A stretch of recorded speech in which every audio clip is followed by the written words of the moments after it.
ఇంకా వన్స్ పెళ్లి చేసుకుంటే పెళ్లి చేసుకున్నట్టే, ఇష్టం ఉన్నా లేకపోయినా కాపురం చేయాలి. అవును మేడం. జాబ్ అంతా ఇంపార్టెంట్ ఎందుకు? హస్బెండ్ ని కేర్ చేసుకోవచ్చు కదా ఇంట్లో ఉండి. అంటే నాకు ఏమంటే ఇద్దరిది చేయబడితే ఎంతో కొంత లైఫ్ లో సెట్ సేవింగ్స్ సార్, ఇప్పుడున్న ఖర్చులు ఎలా ఉన్నాయి చెప్పండి. ఇలా పిల్లలు కూడా లేరు కదా అమ్మా. ఓన్ హౌస్ రెంట్ హౌస్ అమ్మా? Rent house madam. Rent house అన్ని మెయింటైన్ చేయాలి కదండి. నో డేస్ లో ఎంత ఎక్స్పెన్సివ్ ఉన్నాయి.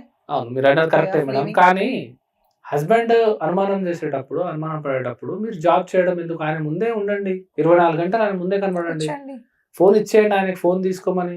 అప్పుడైనా నమ్ముతాడేమో ఒక 2-3 నెలలు మీరు అలా ఉంటే, ఇంట్లో ఖాళీగా ఉంటే. అప్పుడు తన మీద ప్రెషర్ పడి సరే నువ్వు జాబ్ చేయడానికి పో అని ఆయననే పంపించవచ్చు మీకు కదా.